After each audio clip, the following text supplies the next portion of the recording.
కాకినాడ నగరంలోని port police station పరిధిలోను one town police station పరిధిలోని ఏటిమొగ ప్రాంతాల్లో పోలీసులు ప్రత్యేకంగా వజ్రప్రహార్ కార్యక్రమం చేపట్టారు. ఈ సందర్భంగా 150 ఇళ్లను 360 వ్యక్తులను తనిఖీ చేయడం జరిగిందని పోర్ట్ సిఐ సునీల్ కుమార్ తెలిపారు. జిల్లా ఎస్పీ బిందు మాధవ్ ఆదేశాల మేరకు కాకినాడ ఏటిమొగలో ఆపరేషన్ వజ్రప్రహార్ లో భాగంగా పోలీసులు ప్రత్యేక కార్యక్రమం నిర్వహించారు. ఇందులో భాగంగా port police station CI Sunil Kumar, one town CI నాగదుర్గారావుల ఆధ్వర్యంలో కార్డన్ అండ్ సర్చ్ ఆపరేషన్ నిర్వహించారు. ఈ సందర్భంగా 150 ఇళ్లను 360 వ్యక్తులను తనిఖీ చేయడం జరిగిందన్నారు. 120 వాహనాలను తనిఖీ చేయగా సరైన పత్రాలు లేని 80 వాహనాలు గుర్తించడం జరిగిందని, వాటిలో 20 వాహనాలను సీజ్ చేశామని తెలిపారు. ఈ కార్యక్రమంలో ఎస్ఐలు, పోలీస్ సిబ్బంది తదితరులు పాల్గొన్నారు. ప్రతి విలేజ్ లో కూడా అవేర్నెస్ ప్రోగ్రాంలు పెట్టి యూత్ అంతా కూడా మేల్కొనలాగా చేస్తున్నారు.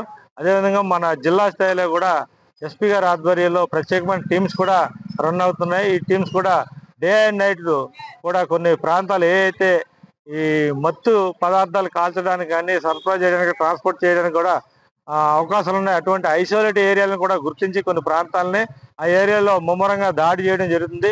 ఈ యొక్క సిస్టమ్ రొటీన్ గా జరుగుతుంది. దీనికి ఈగల్ టీము, ఒక జిల్లాకు ఒక ఇన్స్పెక్టర్ స్థాయి సిబ్బంది కూడా దీనికి పనిచేస్తున్నారు.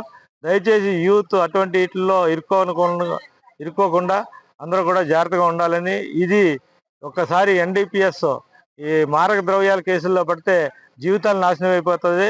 చదువుకునే వాళ్ళు, కాలేజీ స్టూడెంట్స్, అదేవిధంగా యూత్ కూడా దీని బారి నుండి తప్పించుకోవాలని, ఈ బారిలో పడకుండా ఉండాలని, ఈ చట్టాలు కఠినమైనవి, నాన్ బెయిలబుల్ కేసులు.